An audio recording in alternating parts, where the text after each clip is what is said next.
What if you could basically transform any interaction you have? I know, it sounds like a big promise, but that's exactly what Dale Carnegie's legendary book, How Influence and Influence People is all about. So today, we're gonna break down his 3 fundamental techniques for dealing with people. And believe me, these principles are just as powerful today as they were almost 100 years ago. Okay, so take a listen to this. Who do you think said it? A poet? Maybe? Some kind of misunderstood artist? Well, get this. That was actually written by Chiu Gun Huawei. Yeah, a notorious cop killer. He wrote it in a letter, stained with his own blood, while the police were literally firing on his apartment. It's a shocking thing to say in a moment, right? But it reveals something incredibly deep about human nature. And the wild part is, Crowley wasn't some kind of exception. Think about Al Capone, right? America's most infamous gangster. He didn't see himself as a bad guy. Nope. He saw himself as a public benefactor who just wasn't appreciated enough. And this is where we get to Carnegie's big foundational idea. 99 times out of 100, people do not criticize themselves for anything, no matter how wrong they may be. So, if almost nobody blames themselves for anything, what does that mean for us?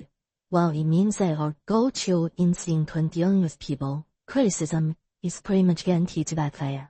And that is the very first and probably the biggest hurdle we've got to get over. Yeah, just think about it for a second. Be honest. When was the last time someone criticized you and actually made you think, you know what, they're right, I'm gonna change?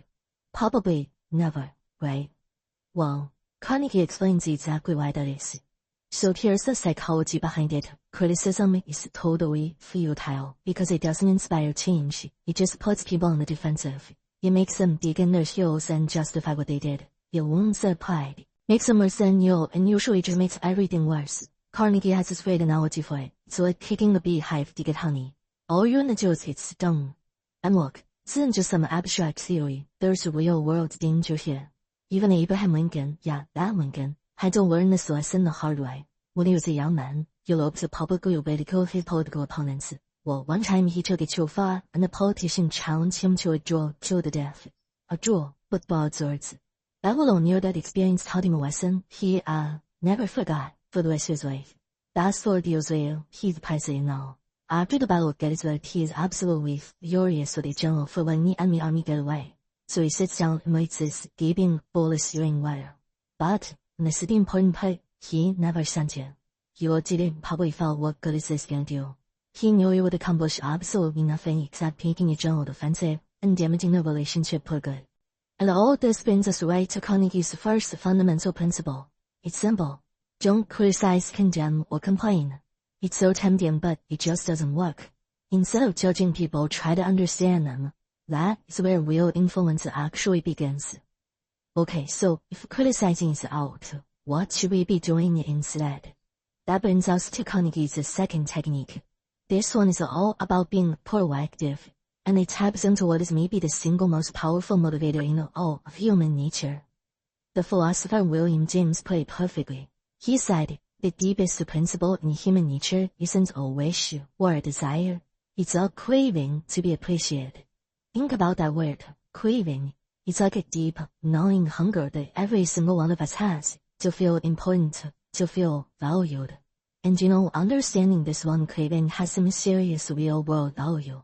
Back in the day, Andrew Carnegie paid his right-hand man Charles Schwab a salary that would be over $30 million today. And get this, it wasn't for his knowledge of steel, it was for his ability to deal with people.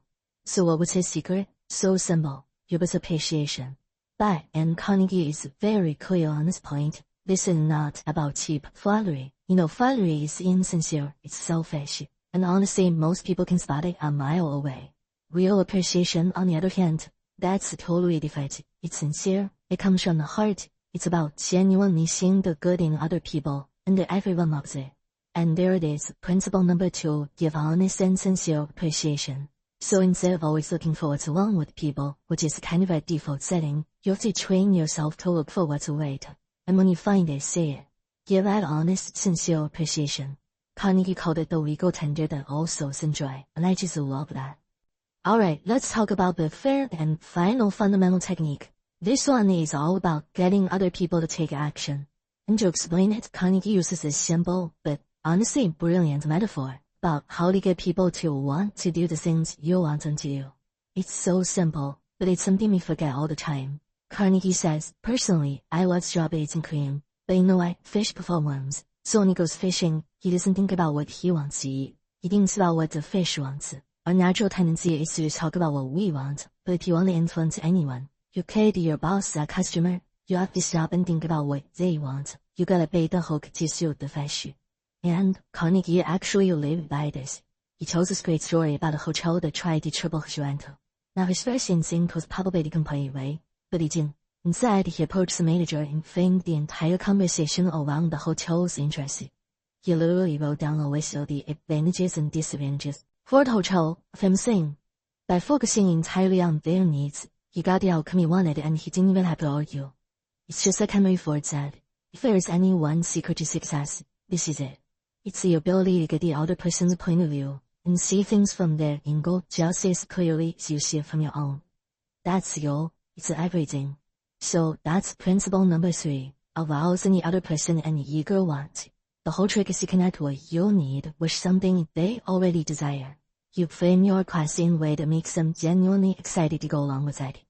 And there you have it. Those are the 3 fundamental techniques for handling people. So let's just pull this all together real quick into a simple action plan you consider using like tomorrow.